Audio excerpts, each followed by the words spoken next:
Welcome once again, Rusty's Brosis Temper. My name is Darwin Daly. I am your host today. This is the Rusty's Brosis Empowerment Hour. We want to welcome you for another session of this Empowerment Hour today.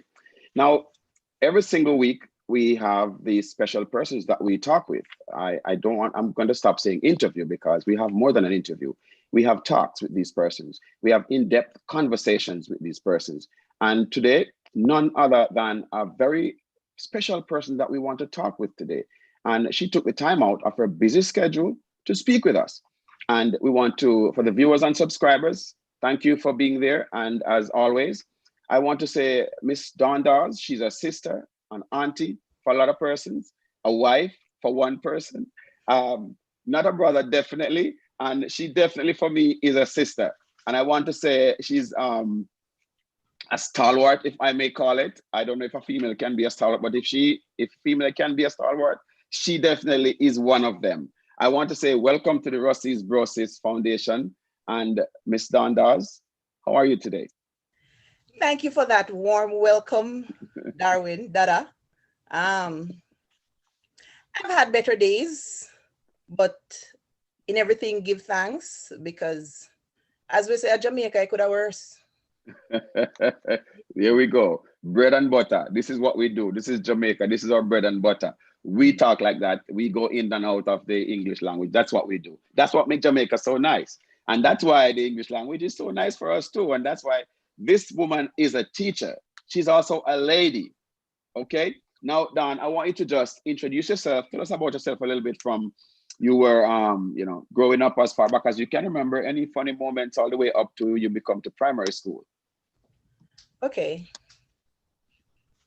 Growing up. All right. Anybody who know me, Dada, Yes. sugar cane, because Yes. many persons don't know that I'm a Westmorelite by birth.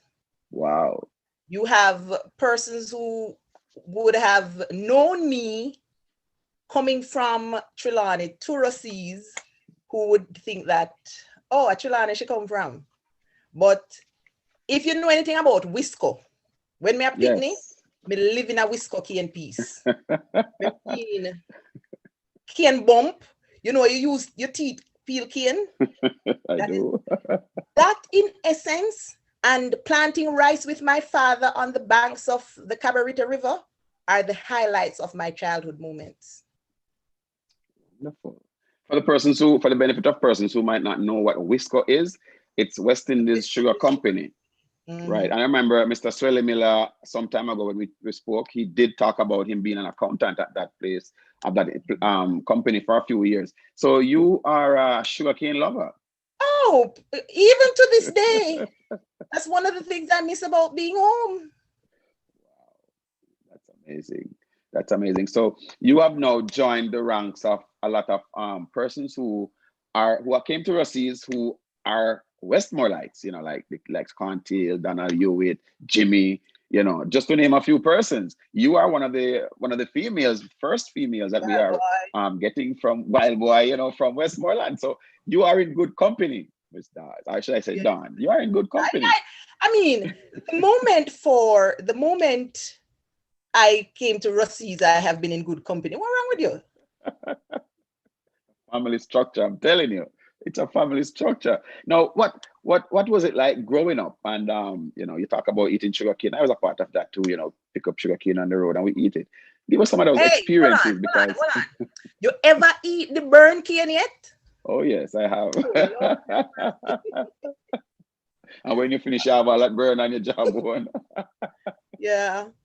Yeah, it's just part of growing up. We love that. Those are called memories, and without memories, your life is boring. So True. I mean, boring is not even your curriculum, I can tell, because I've had several conversations with you and very adept, very articulate, and no doubt about that. So let's go back to you now, growing up. What was it like though? Okay. Before I get there, let me share an incident with you. I Yes. remember in my first year at university, we had a linguistics class, and Yes. one of the things that we were asked to do, don't say, introduce yourself, say something about yourself, but don't say where you're from.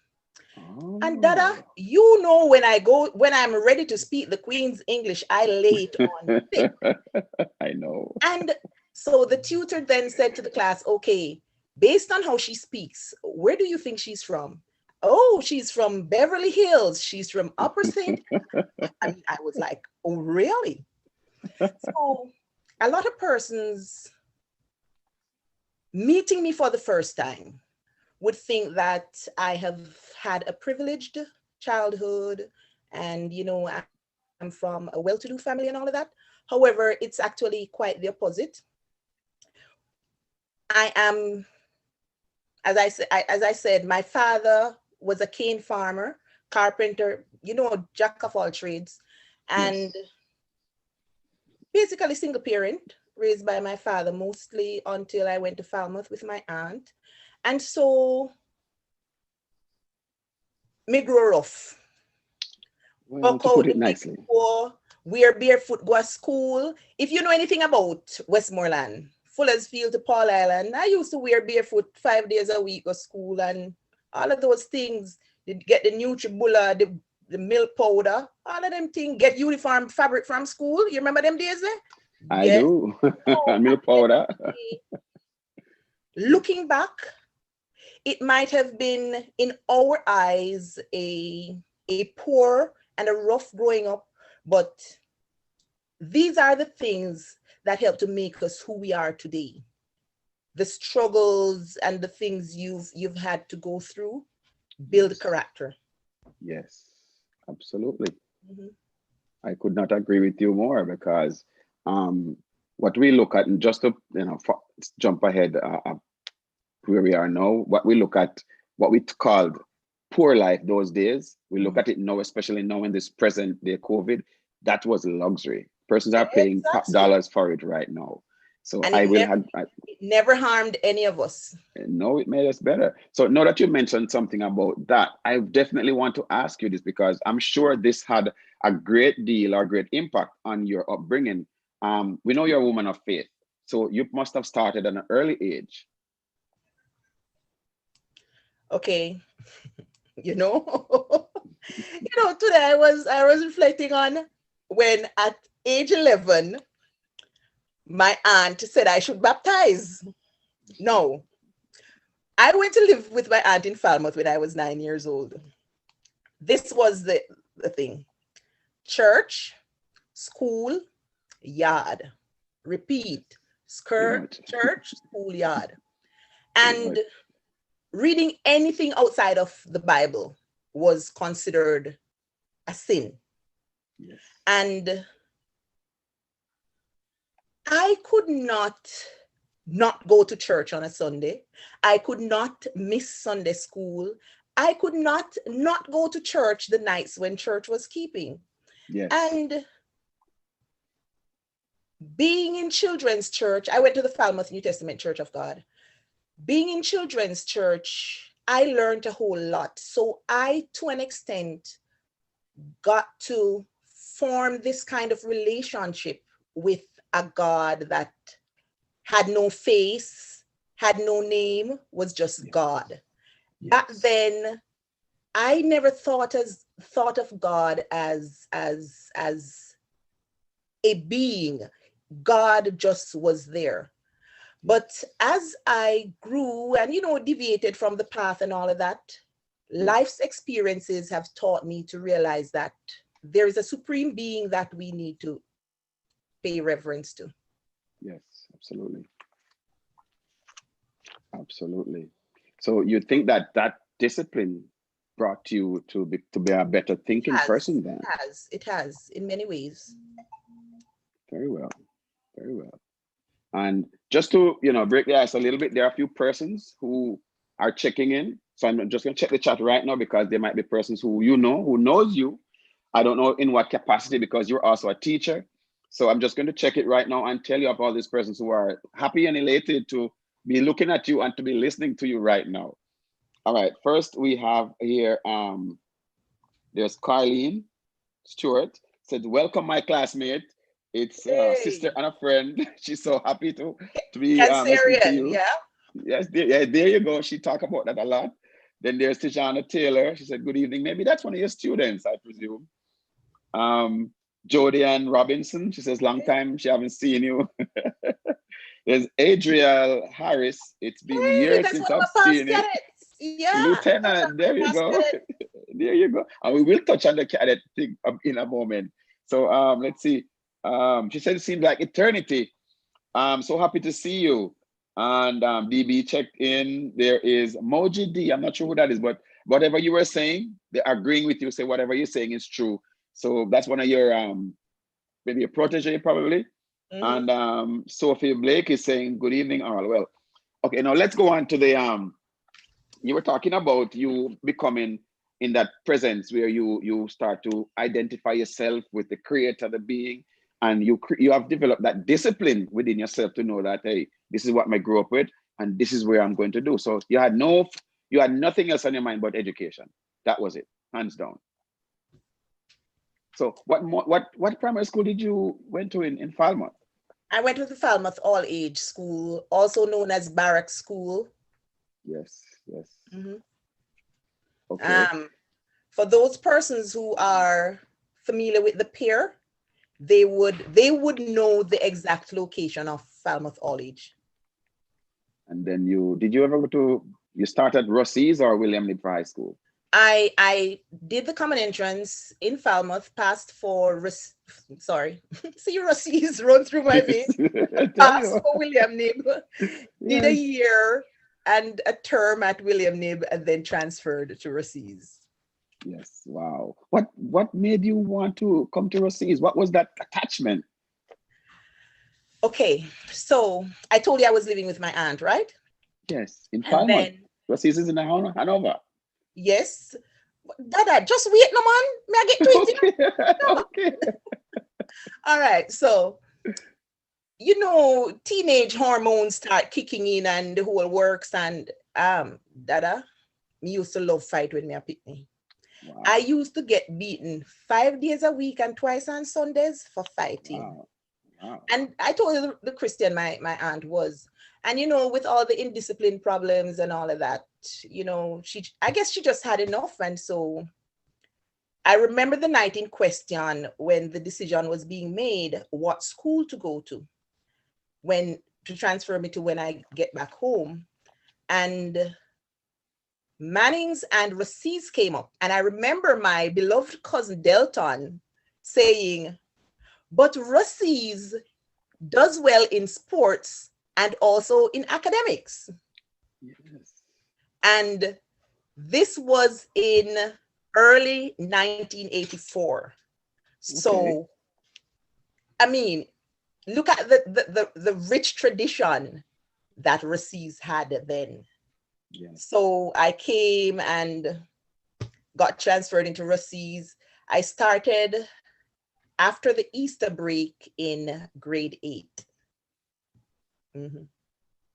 I remember that clearly. And now that you talk about, you mentioned an institution like Rossi's that had great academia and also great in sports. And we Mm-hmm. were at that time when you came, Rossi's was just starting to develop that dominance of, in football. So I don't want to touch on that yet. So you were also an athlete at some point, or you took part in some sporting events at some point. Well, you see, last year I was approached here at the school I teach to Yes. to coach to help with track and field. Wow. You were that good. Because hold on, Dada, because you look like an athlete and all of those things, and I work out when I get the chance. So I try to maintain physical health, and I have Yes. always heard that I look like an athlete. Yes. However, I think my early years at Falmouth All Age would have developed those things.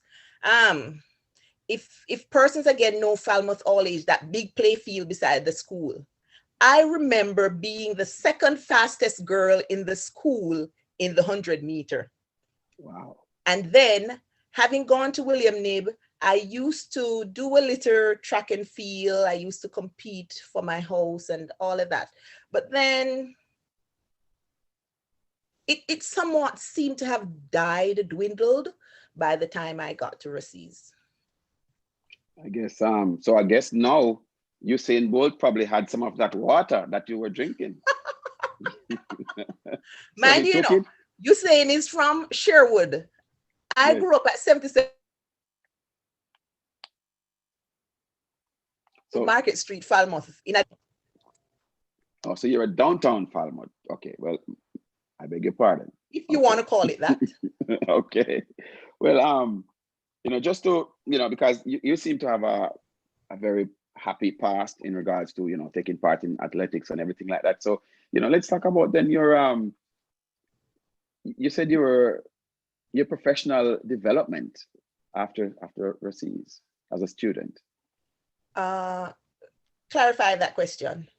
Well, I know you're a teacher, but we're getting to that. So I want to make the transition to that area. So Oh, you're a you mean student at as a Russies. student from Russies into being a teacher?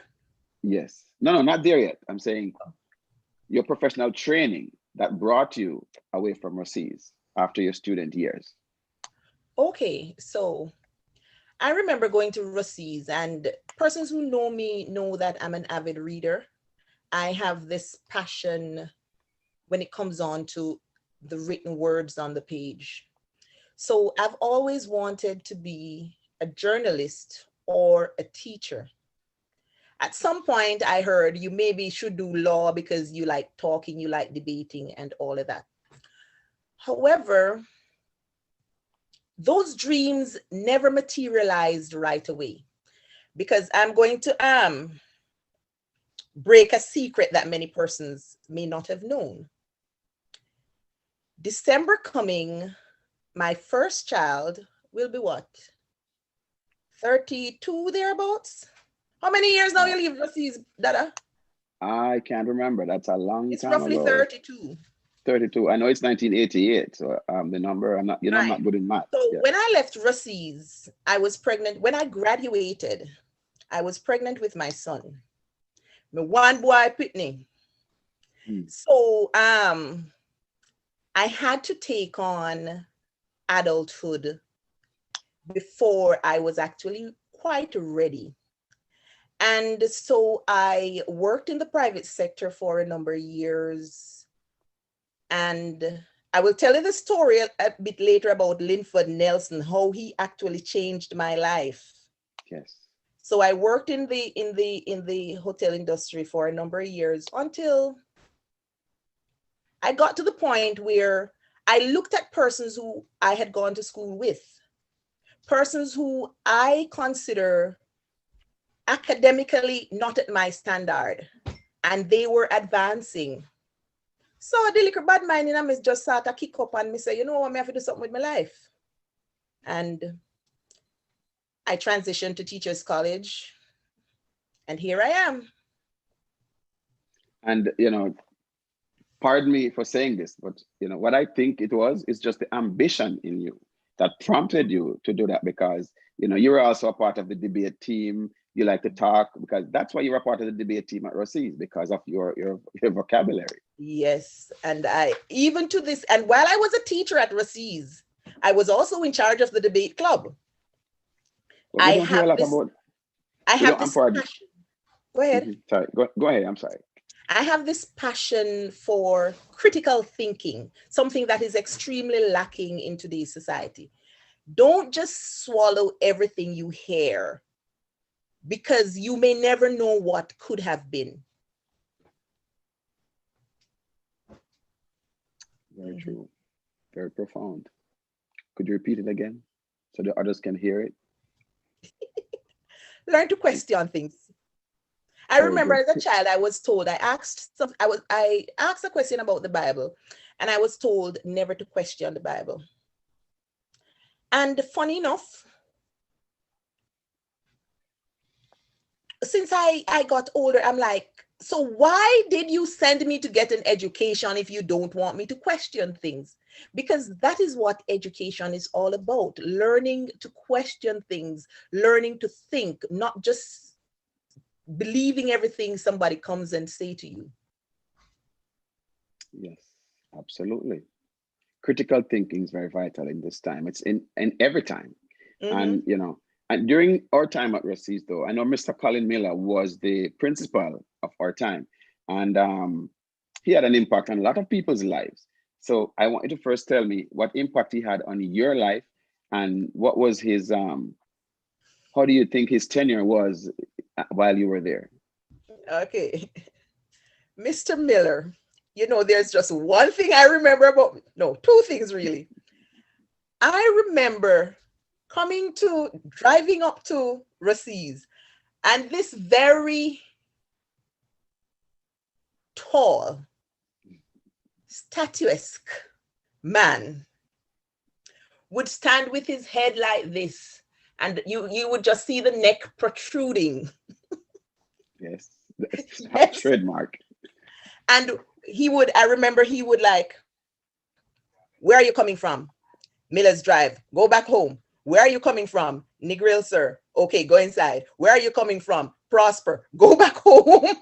Yes, yes, he was So very, yes. he was, in my opinion, he was principled. And although he told my mother the day my mother came to register me, that my mother did not know my age, I Yes, still I still have a lot of respect for him, because I see where he held the school together. Mhm. yes, yes. And I, I know he was a disciplinarian, of course, in terms of especially in attendance and also tardiness, because a lot of persons would take tardiness for lateness for fun, and he was not having it. So I want to be sure that I say something about that. But did he have any special impact on your life as an individual? As an individual, I'd say not, because I was never a child to be delinquent. I had my little scrapes. I remember one with Major Garth, but outside of that, no. Because I mean, you grew up strict disciplinarian, Yeah, Christian so minded. So I was with I was taught to walk the line and obey yes, boundaries and all of that. yeah. So with him being like that, you just fall right in place. It was I just perfect. fell right in. Mhm. That's true. That's true. And let's talk about you being a cadet at Rossi's. What prompted you to become a cadet? What brought you there? What inspired you to Okay, become a cadet? my two daughters, Johnny and Donnet, they, as students at Rossi's, they wanted to be cadets, but there was no place for females in Rossi's cadet unit. So Captain Nelson, that's Linford Nelson's son, who Yes. was the officer in charge at the time, he said, well, if we get a female officer, then we can take females in. So I decided, since my daughters so passionately want to be cadets, then let me go on the training, make the sacrifice, and lo and behold, therein it started. Received started taking in females as cadets and all of that. Wow. You put your foot down there and talk about your cadet life there. And have Dada, what was it like? me can tell you, me love cadet. Me love Yes. cadet. No, I had gotten to the point where if I had to do, I had gotten to a point at Rossi's where if I had to do something Yes. and cadets were not benefiting, then I have no interest in doing it. Wow. The mere fact is, you know the stigma that is attached to cadets, right? Yes, yes. Rossi's cadet unit has saved some of Montego Bay's potential gunmen. Rossi's cadet unit has been a life-changing force at Rossi's High School. And for years, I was very upset that the cadets themselves were not given the recognition, the appreciation that they deserved. We've had head boys coming out of the Russies Cadet Unit. And we have a head girl who came out of the Russies Cadet Unit.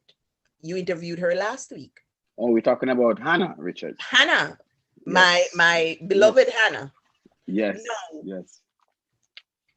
Because of the potential that I saw in having an all-encompassing cadet unit, I decided to dive right in.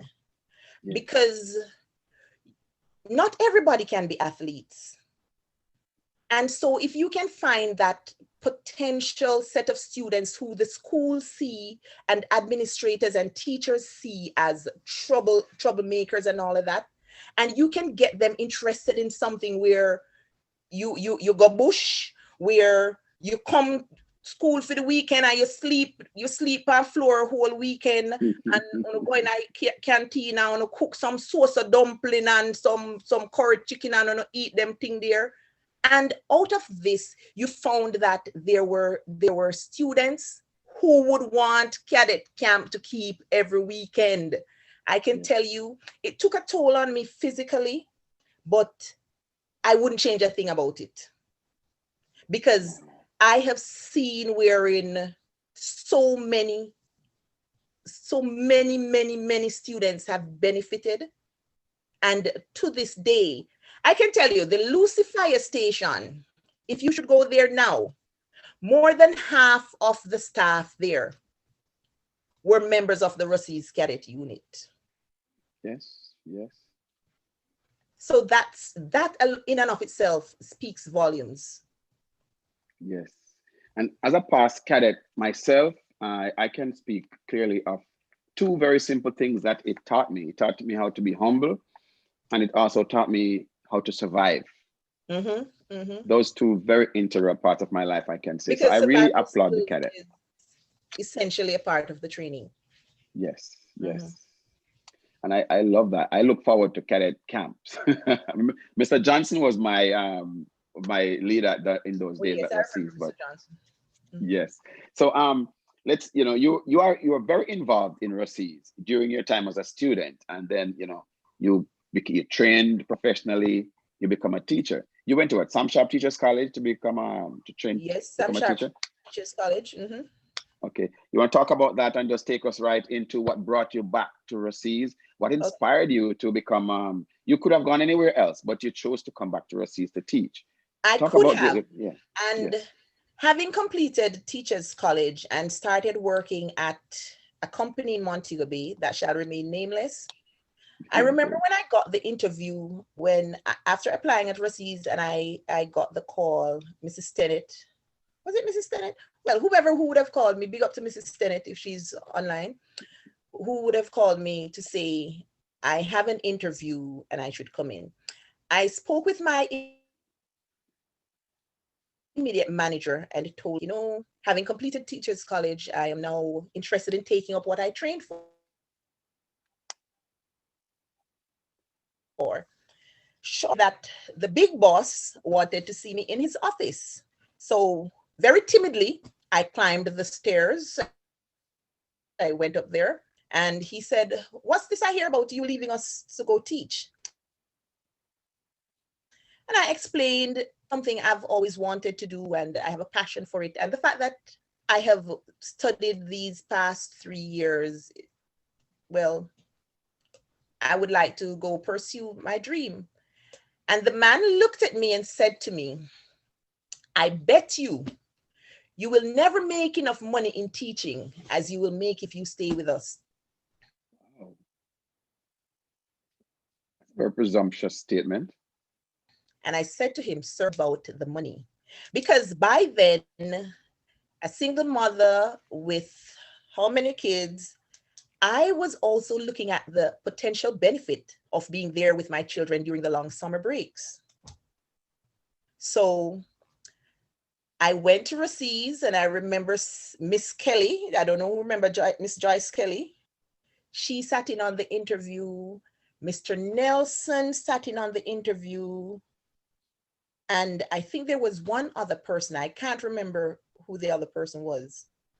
And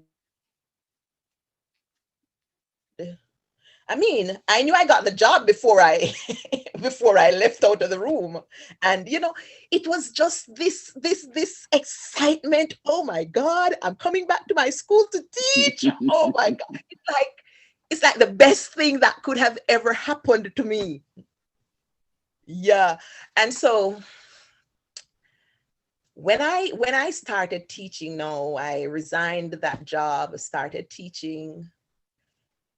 I don't know what they saw in me, but rather than putting me to, you know, work my way in and work with the grade 7s and come up, they just took me and they flung me straight into the grade 11.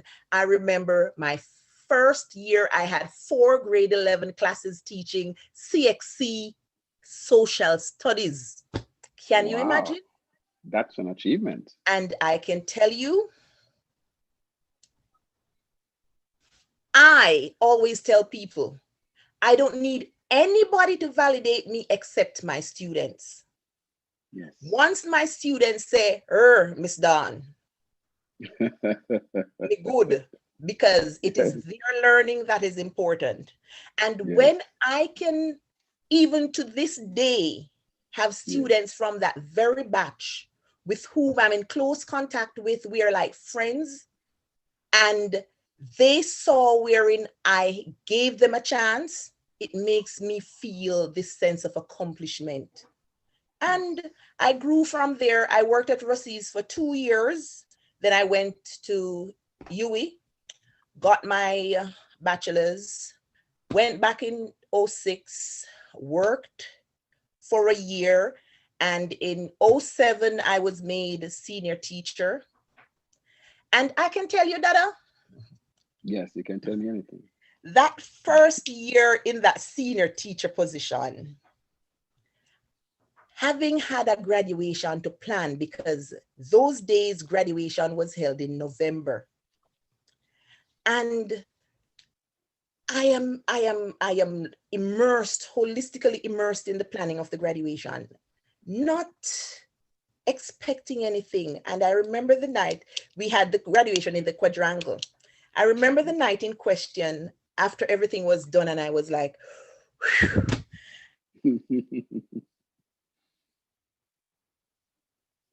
oh, it's done. I was called on stage, and this student who up to today still has a crush on me, he came onto the stage and he made this comment, thank you, Miss Dawes, for whatever.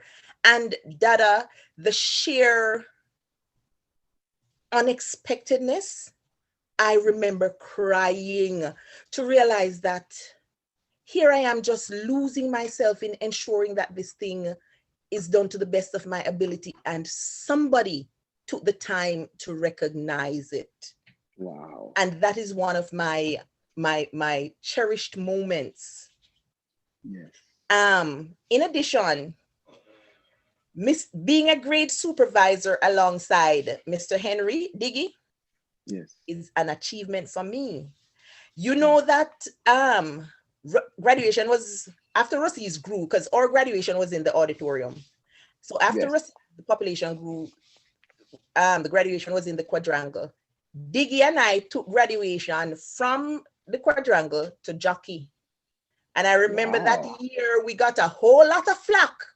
I mean, how if we do this? Yada, yada, yada. And I can tell you, I love Mr. Henry. I will work with that man to do on any project. Mm-hmm. And I have so many fond memories of Rossi's, working there, and every day I talk about Rossi's. Working there has helped me to be the professional that I am, the teacher that I am, because I have seen myself grow so much. Yes, yes. That's, you know, just listening to you speak about that, you know, you're reflecting right now, you know, I want to ask you this now because you're in that reflective moment right now. So let me just jog your memory a little bit now, because reflecting your time at Rossi's, what would you say were your greatest highlights, or you just say achievements? And because you did mention some things, and I just want to, find out if there are any other things that you probably, because you are a lady of many faces, many hats. So you didn't just do one thing. And I know you I know you like that, where your personality that you have is anything that you are doing, you try to get you're all in. Is either you're all in or you're not in it at all. That's the kind of person I know you as. So I just want to find out any achievements or any major highlights that you are now proud of today. The mere fact that I have taught at my alma mater is an achievement in and of itself. The mere fact that I got the opportunity to have rubbed shoulders with persons who would have taught me whilst I was a student at Brosis is an honor in and of itself. Mr. Green, I remember, God rest his soul. As a teacher, I used to go and say, Mr. Green, let me carry on, I go downtown. And he throw the key, give me. I mean, Mr. Green taught me in grade 9. People like Miss Bolin. Yes, she texted me like maybe about 3 weeks ago. These people who were my teachers, she taught me geography in grade 9. And I worked alongside them, forged friendships. It's just being there and having worked with people who, as a student, you held them in awe. Gives me a sense of accomplishment. In addition to having had students who walk up to you and say, Miss Dawes, it's the first time I see you, I ain't like you. Because you're this rough. So. But after I get to know you, I say you're nice, you just want the best for you. And I every single year, I have students who come to me with that. And it takes them a while, but then they realize that it's not because, and I've had parents who it took them a while to realize that my philosophy is tough love. I use the same strategy with my children. You can't allow students to think that they can take an easy way out. No compromise. And when I pressure students and they can see me afterwards and say, because of you, I have a grade 1 in English. Because of you, I am now pursuing this path. Those are fond moments. Wow. Mm-hmm. And I can't forget one thing, and I can't forget Brosis, because I met my husband at Brosis. Wow, there you put icing on the cake now. Well, I really appreciate you bringing those memories and those teachers' names back, because now it brings everything back into my head. So I just want to ask you now, because nothing happens all good. There must have been some key challenges, disappointments and opportunities that you probably missed. You want to talk about that a little bit? Okay, challenges. One of the major challenges I've had was actually having disagreements with administration where one or the other topic is concerned. But I can honestly say, because I am outspoken and I do call a spade a spade, my superiors and I, we lock horns sometimes, but we always walk away with this level of respect for each other. And I will point to a case, a specific case. The principal, when I left Brosis in 2018, was Mr. Linvern Wright. Yes. No, I can tell you, I will not say I love to argue with Mr. Wright. A lot of persons accuse me of being too friendly with Mr. Wright, but they wouldn't know the many times he and I would have locked horns. And I remember one case in question, because I was also the contact teacher, the JTA contact teacher for the school. I don't know if you remember the day we decided that we were not going to work until monies were paid over. I do remember clearly, And which is a sad situation, but yeah. Yeah.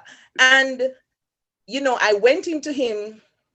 No, we had a meeting and I was very upset about something. And he said, Miss Dawes, come into my office and talk to me about it. And I went in and I said, sir, this is that, and sir, that is that, and whatever. And I said, you know, if you don't think that this is exactly how it is, call any other teacher. And he said, no, Miss Dawes, you tell me things straight to my face. I want to hear it from you. I don't want anybody coming here and sugarcoat anything and tell me. Yes. And even when I was leaving, and you know, you have some persons, not just in Western Jamaica, but right across Jamaica, you have many teachers who, when they get a job overseas, they take the wings off the night and leave for one reason or another. I remember when I did my resignation letter, I was not going to give it to Mrs. Tennant to give Mr. Wright. I said, Mr. Wright in there, and I went in and I said, sir, here is the letter. I am not coming back. And he said, Miss Dawes, you're serious? And he and I sat in there and we chatted for maybe about an hour and a half. And I remember he specifically said to me, you're a good teacher, you'll make it. Live good, but live smart. Words to live by. And you know, Russie's just has so much. And because I have benefited so much, I have experienced so much, I would not say I have missed any opportunities. I wouldn't say I have missed opportunities. All part of growing up. Well, of course, because you had already instilled in you that disciplined personality. So it would be hard for you to, you know, you're the kind of person who, you know, my glass is half full. That's the kind of attitude that you have. And I when I talked to Anna, when I spoke with her during the interview, she had that same mentality, a half full glass. She did not look at the glass as, hey, why you give me only half a glass of drink? Hey, it's half full. I'm grateful. So I can hear it from you now, you know, why they have that kind of an attitude. So I really appreciate that. Let me check with the chat again to see how many persons have checked in. I see here where Lee, he lives in England, which is, what time is it now? Maybe midnight, somewhere there. And he took the time out to check in. So I will just let you know the persons who are sending their love and their regards to you. Let's see here. Troy Malcolm, of course, you know, he's the president of the Brosis. And he's just saying, you know, welcome to the Brosis family, of course. Who better to welcome you to a family than the leader himself? And of course, Carleen Stewart says, of course, she can relate to that cancer. You know, she loves that. He's a cancer person. She said, fight instead of arguing. You know, that's probably an inside joke for you guys. St. Ryan Steele, we call him Centipede, our skipper. Yeah, he's my classmate. Yeah, he said, what a go on, man. He just gone right into it. Oh, yes. And he sent us some videos from Canada today playing football with Brackett and all those guys. He keep in touch. He's a top chef, so you know how it is. Johnny Lee Nolan. Hey, daughter. How are you? That's my daughter. All she said is DD. That's it. You know what that means. Yeah. All right. Then we have Milka Daly. Good evening, Brosis. Well, she's just greeting everyone. And let's see here. There is DB again. Lloyd Bagger Stewart. He's in England, so you know he's way ahead of us in hours. Iverhood Walters, greatest English teacher ever. Yes. Well, they say you're the greatest English teacher ever. I mean, that you have had impact on these persons. So it shows what you did, it impacted on people. It didn't just went on like wastewater. Mr. Connell, Kenneth Connell, this is what he said. Cadet Force is very official in instilling discipline in no, let me say it again. So my bad. It says Cadet Force is very critical in instilling discipline in young people, male and female alike, more so in today's generation. I think we need more of that today. With that, yes. Yes. And there's So proud of one of us. Respect to you. This is Ninja One or Kiroja One. Rashawn Davis. Oh, that's Granny. There is, let me see if I find any more of the persons. So Linzine checking in. Arlene Morris. Oh, Arlene Morris. That's the one. Neil Kadeli. So you know Arlene. I didn't know she was that name. All right. Now that we talk about that, let's look at, your position now in Rossi's as a teacher, and you're doing a thing, you're getting persons interested, and let's look at outside the box for a minute. Education is clearly the number one focus in Rossi's, of course. So but you come from a history, you had a history of doing a little sports also. So I want to ask you, what are some of the what kind of impact do you think sports had on Rossi's in those days? Okay. I remember as a student, you would hear say Rossi's a bye baller. Remember that term there? I do. Bye baller. No. Rossi's has had an impact on numerous households, not just in Hanover, but right across Western Jamaica. Why? Through the sporting program that Rossi's has had over the years, you have had many students who would not have gotten a chance to attend a high school, who are products of Rossi's and the football program. There are students who can play ball. They are not academically inclined. And there's a name that jumps out at me. I don't know how many persons ever heard of Jermaine Woodscroft. Woodsy used to call him Woodsy. Good baller. And at the end of the day, these persons having been a part of sports at Rossi's, their lives did not just end when they finished grade 11. They would have gone on to play in some community league, some Premier League or something. Yes. And so would have been able to help their families, help themselves, help communities. In addition, through the sporting program at Rossi's, the entire Lucy has benefited, because we know that when Rossi's has a match with any other school anywhere in Jamaica,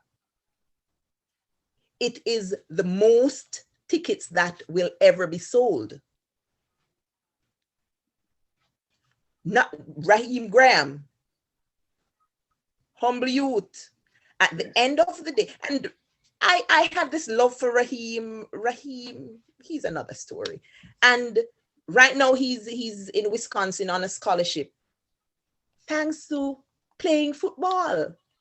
Yes. Academics, the academics help, but the sporting offer, it helps to push so many forward. Families, communities, all of that. And even here, because I understand that the advent of Rossi's Brosis came out of some footballers' dream to give back to the school. Yes. So at the end of the day, right here is a manifestation of Rossi's sports program. It is, thanks to Granny and Byron Spence and Roy Fogarty, who is a dynasty also there at Rossi's. So you talk about the benefits that Lucy had or has from Rossi's, but can you talk about Hanover to a wider aspect? How has Hanover benefited from Rossi's? Can you talk on that at all? Okay. Or let me put it another way. How would you characterize the importance of Rossi's to Hanover? Maybe that might be a better question. Okay, I'm glad you rephrased the question. Yes. Now,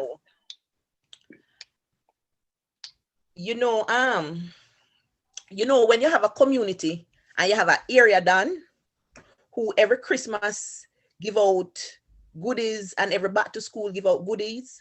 Yes. Rossi is like the area done there. It's like everybody run come in a Rossi's, and Rossi's is like a feeding tree. Yes. Because when you think about it, you have the vendors at the school gate, right? Yes. You have the vendors, and I wonder if those vendors that used to be at Rossi's gate when I was there are still there. Anybody online want to heal them up for me? You have the vendors in Lucy themselves who benefit from the sales from the students. You have the transportation system. Dada, you and I know that when school now keep, taxi business slow, bus business slow. True. True. And that in and of itself speaks volumes Yes. about the benefit of Rossi's to Hanover, because you know the coastal load of children who come from Montego Bay come to Rossi's. The Daily. coastal load of children who come from down Negril side come to Rossi's. Daily. And at the end of the day, these children in and of themselves, they're consumers. So it spirals. It's like a small stone in the water. The water has ripple effects. Yes. So So Rossi's is part and parcel of what Hanover is. you know, you're the first person that I've spoken with that has characterized Rossi's as an area done, so to speak. And Sorry, it's the very Jamaican in me. no, but it is used in a sense where in a Positively. positive sense, yes. And I can relate to that because it does make a lot of sense, as Rossi's also is a part of the economy base, especially during the time of football, because you did talk about that, you get receipts, vendors, transportation. That's a fact, and I can relate to that. And it's so funny that you should mention that, and you brought a smile to my face when you did say, Christmas, Santa Claus, and Iridan. You are very, you're so different when it comes to using words. You're all right. Let me just check again with the chat to see who is here. Let's see. Iconic Miss Dawes, Rashid Taylor. Say also you're one of the best teachers. I love you, Miss Dawes. Thanks, guys. Love you too. Let's see. Shauna, Upward Movements, Mrs. Dawes, Brosis Nation, of course. And let's see again. This person says, let's see, Miss Dawes, true Russian icon, the greatest. And this person definitely has a lot of love for you, like a lot of other persons. And that leads me now to go to the next section, because you did mention something about Rossi's Brosis that is contributing to the development and giving back. So I want to just go to this. But before I go to that question, let's talk about this present time that we're in, this pandemic, this COVID pandemic.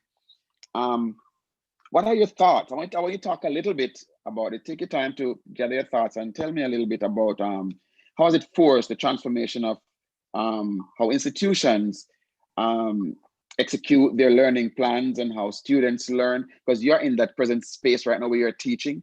So I want to talk about how does the institutions, how is the institution that you are at, how are they coping, and can you talk about that a little bit?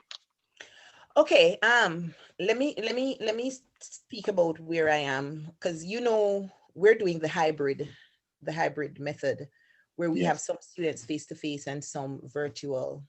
Yes. The most challenge I've had, Dada, I can tell you, I'm just going to deviate in answering your question a while.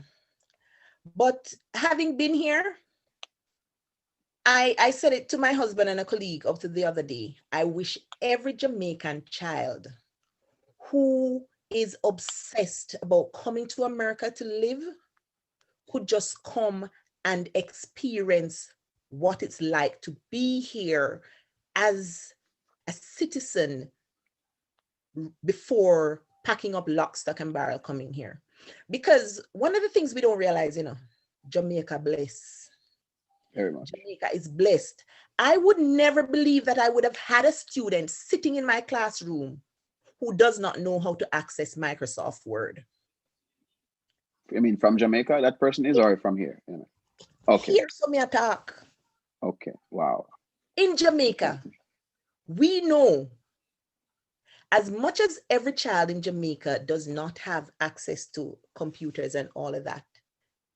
And we talk about, oh, in America, this, and the thing, the few persons who would have traveled, who would have had a biased viewpoint, and they come and they see the city, they go back to Jamaica and they criticize not having seen the big picture. Yes. Because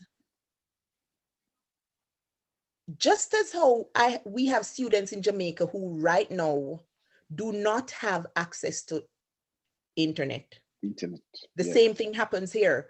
One of my past students in Japan, she has this YouTube page, Tequila Banana. She called me Saturday night and we chatted for a while, and she said, Miss Dawes, if there's any way I can assist, I can't buy a laptop, I can't buy a tablet.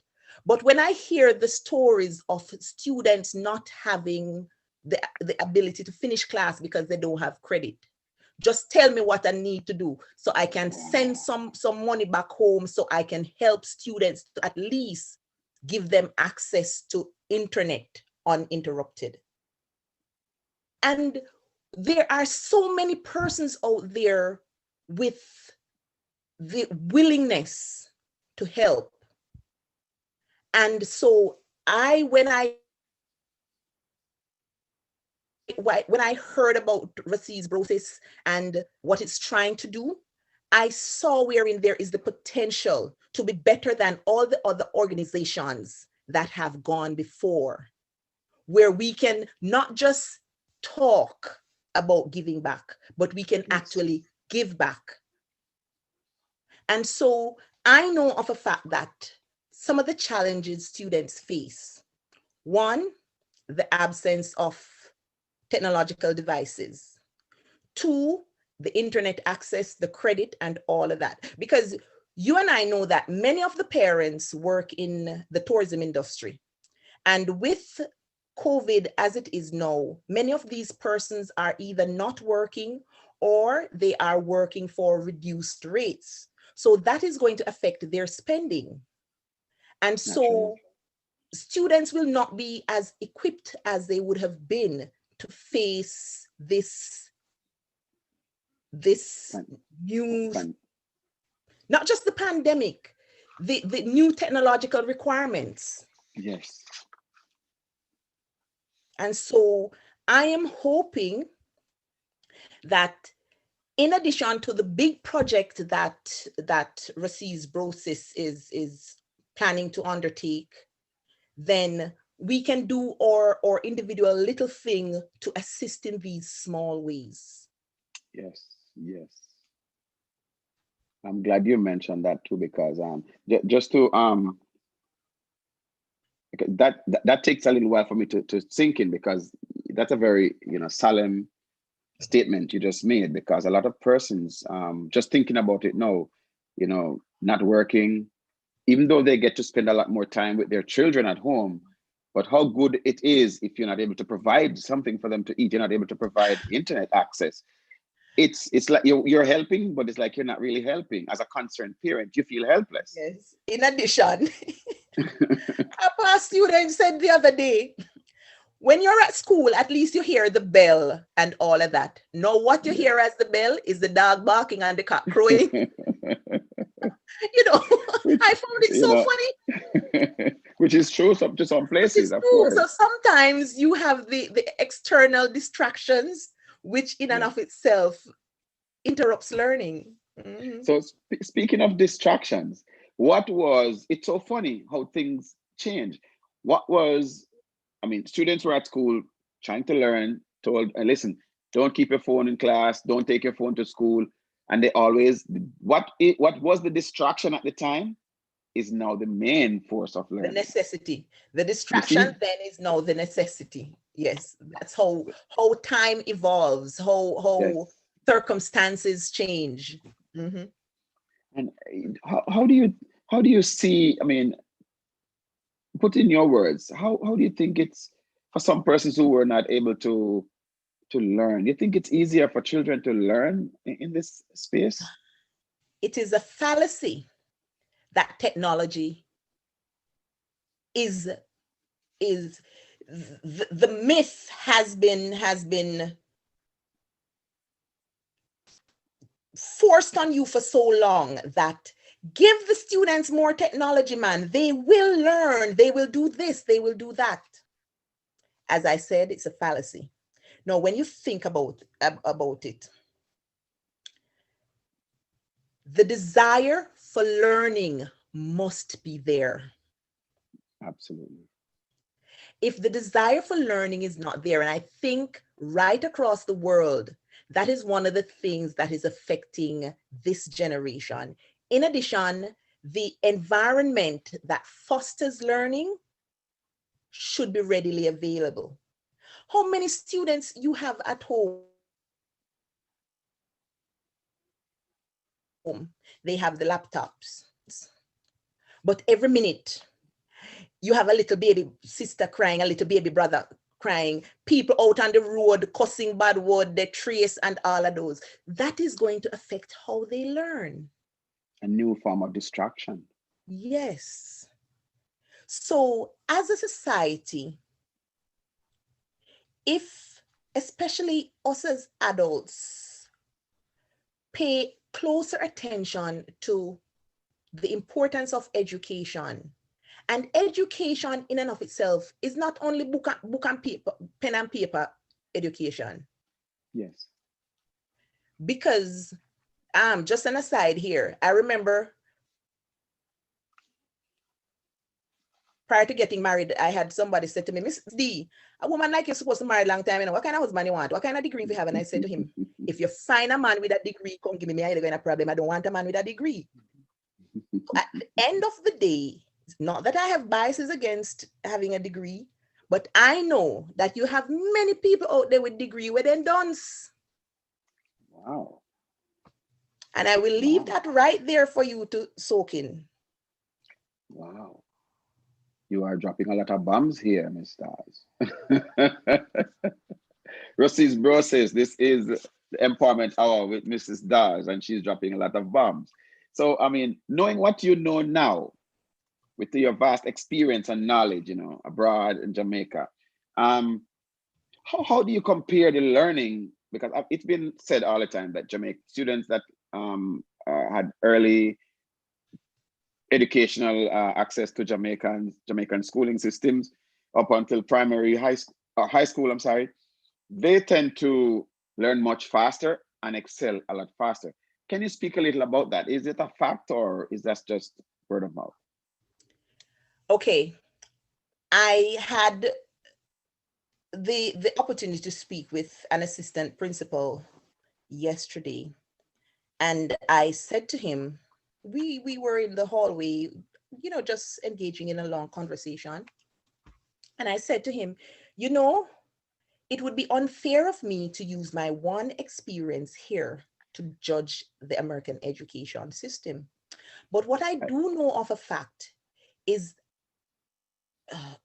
not exactly my words, but I said to him, what I have learned since I have been here is that the education system within the predominantly Black communities is woefully inadequate. And I drew reference to a past student who lambasted me about 6 years ago on Facebook. She came to America and she was, yes, Miss Dawes, see them come up here and me depend on a roll, you try to hold me back and whatever.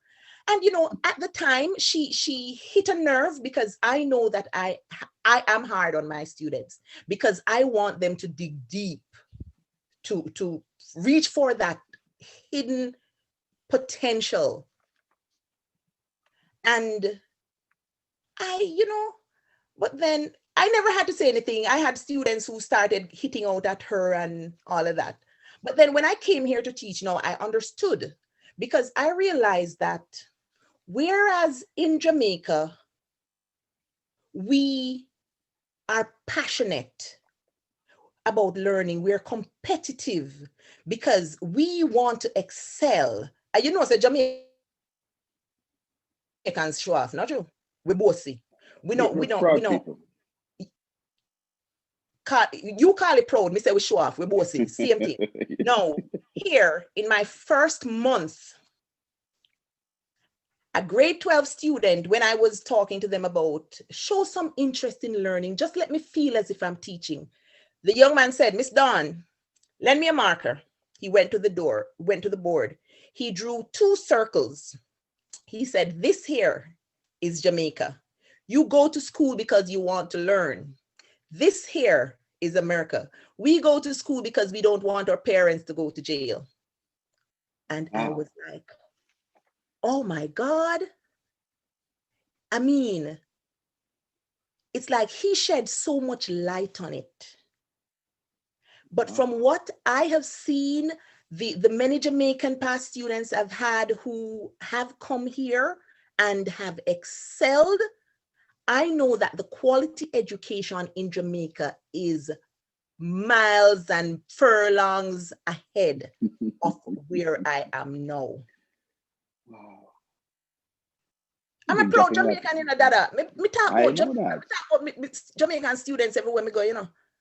I realize that you are, because the audience today, a lot of them are in the chat right now. They are saying, when I looked at the chat just now, I glanced, and what's her name? Hannah was and some of the other classmates, they're saying to themselves, and they're chatting among themselves, and what they're talking about is they feel like they're still in class right now listening to you speak. That's exactly what they're talking about right now. They're like in class now, listening to you. And it is what it is.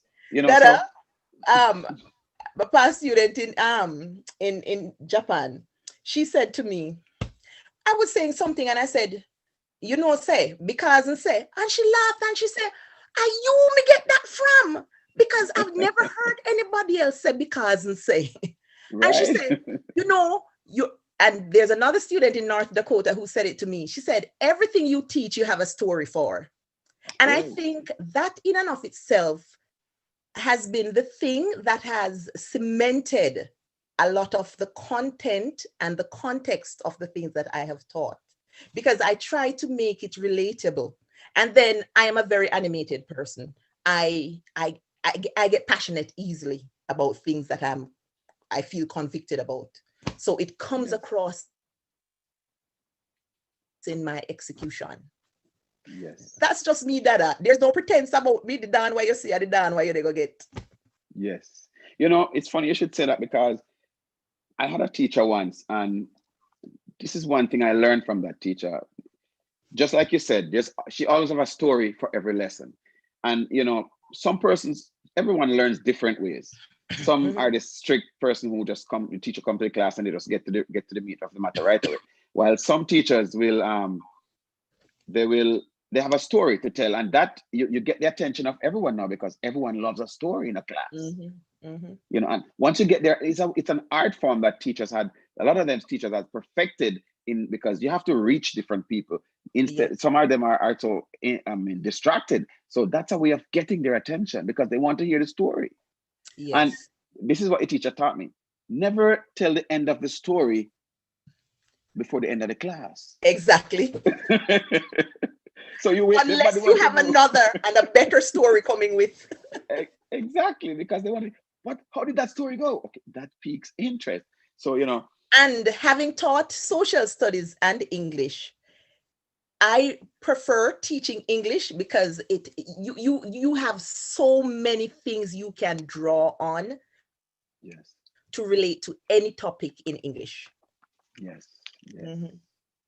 So let me just check with the chat again, because a lot of your students are here, and I cannot deny you this. What they're saying about you. Students. Everything you said, they're just facts, and they're laughing, and they're always before class and then homework. There's always a story and then homework afterwards.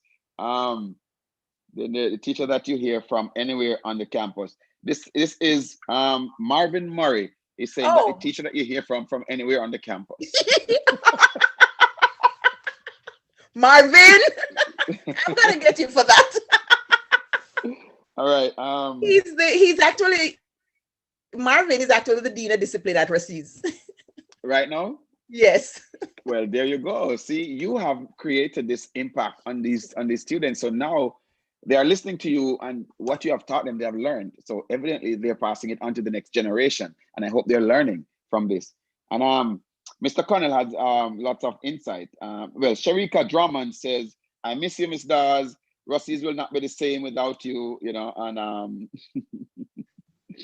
there is Mr. Connell. He says Jamaican education system provides a springboard into college directly, and the system here in America lacks continuity, thus not resulting in huge education gap between high school and college. What do you think about that? Facts. Facts. Um, you see, when I was at Rossi's and I was ready to vent, I would always make a comment, and I'm going to make that comment. I worked for my qualifications. Me no big work. So I am going to say that about where I am now. When a student has failed on numerous occasions to complete a piece of work or numerous pieces, and that student ends up failing, and you're being asked to push the child through because they need a diploma to leave school. How is that helping that child? How is that helping the family? How is it helping the community? How is it helping the society? How is it helping the future generations? No, people say that Jamaican education system is rough and tough and it is designed for you to fail. I used to say that. But what I have learned, having been a product of the system, having been a product and a teacher of this system, I realized that the Jamaican education system wants you to find you. It wants you to realize your true potential, not settle for mediocrity. Right. But here you find that mediocrity is the norm. And one of the problems is that not many persons expect, especially you as a Black person, to go far. So when you think they're helping you by elevating you, they're only giving you enough so you don't make a sound, which in the long run is retarding you. Wow. So in that sense, then, you know, Brosis in this space at this time can help by giving back to the students at Rossi's to help them to be better and to In prepare addition, themselves. Dada, Yes. if we can find persons who can be mentors. Yes. Because I can tell you, look here, I have had children who, you know, my house in Jamaica was like a walkthrough for Rossi's students.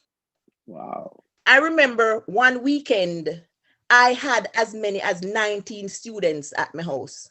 Whole class. And every now and again, I have had a child who will stay with me. I have an adopted son right now who he's not my biological son. I met him through cadet and he came to live with me. He lived with me up until I left Jamaica. Wow. And I have found that what many of these young people want is somebody who believes in them. Yes. Somebody who will see that little glimmer of hope and foster it, but at the same time, be firm and patient. Because I remember, you know, this parent came to me time and time again. Miss Dawes, the boy no have no manners, and the boy they tell me bad word, and the boy did this.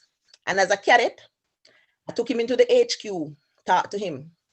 And I said, if your mother come back here and give me them complaint there, pardon me French, but I go and bust your ass. The second time the mother came, I took him into the HQ and I whip him skin. And you know what the young man looked at me and tell me afterwards, Dada? He said, Mom does, no care how you upset with we never hear you tell we a bad word yet. But as soon as my mother begs, she tell me bad word. So what me fi do? That in and of itself was an epiphany for me. Because I did not see myself as doing anything different from anybody. But it tells you that even though you're firm and you get upset and you rush them, students want somebody they can look up to. Yes, yes, yes. And so you know, if out of this group organization, we can have a 1 or 2 persons who know they can always have an ear, it would help. So in you're talking about a mentorship program. We could spearhead a mentorship program, and that could help a little bit. To some extent. There's one thing that bothered me though. Civics is not being taught. It's not on the syllabus anymore. What are your thoughts on that? Last time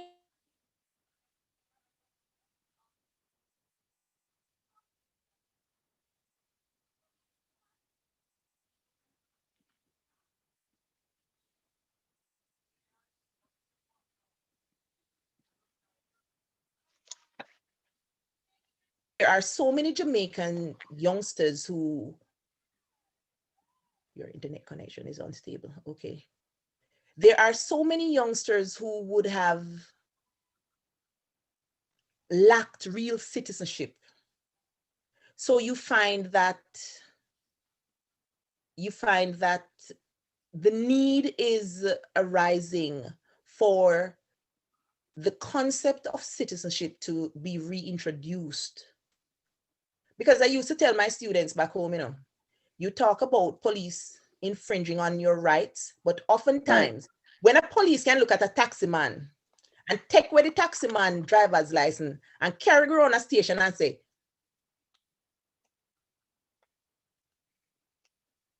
come back around a station feet, man is not aware of his rights. So at the end of the day, those are things that civics can help to, some gaps that civics can help to bridge. I want to just define citizenship in the context that you're speaking, because I don't want persons to think that, you know, it's United States citizenship and get it confused. No. It's about it's what it means to be not just a resident of Jamaica, not just a Jamaican, but a Jamaican who is aware of his or her rights, responsibilities, roles, functions, somebody who has that level of, that sense of nation building in whatever small way. A lot of times they talk about nation building, people think, oh, you have to go out there and be on some big platform or something. It's what you can do within your small space to make a difference, not just for yourself, but the society on a whole. Thank you for clarifying that. And as we wrap up, I want you to give me your thoughts on let me just look at the chat to see if there's anything else coming up there. Oh, you know what? I have to tell you this. Marvin Murray says your house was the 3rd campus for Rosis. So, so this is saying, what would you say to, you know, do you have any thoughts or ideas on how the foundation can continue to enhance it, to advance its vision and mission for Rosis High School? You talk about the mentorship. Are there any other thoughts that you have? Okay.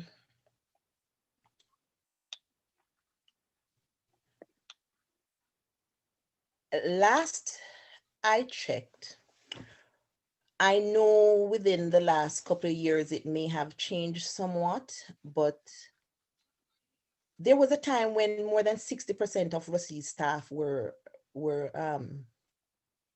past students. So And as a teacher who oftentimes feel unrecognized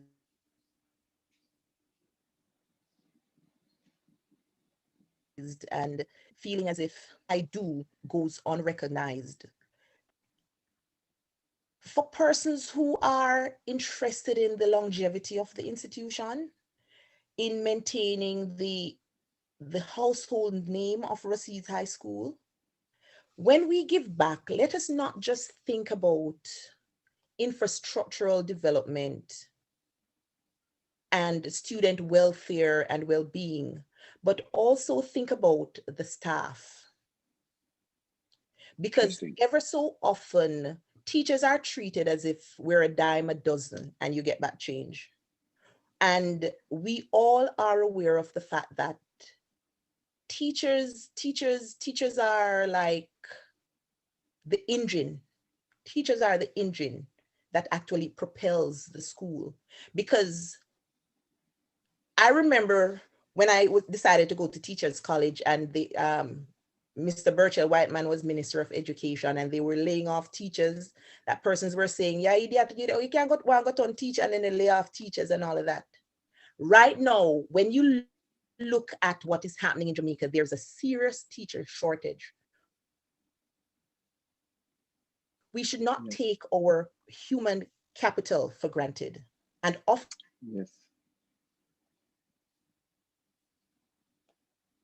oftentimes, these are some of the things: the recognition, the absence of feeling as if you are part and parcel of an institution will cause persons to just throw up their hands.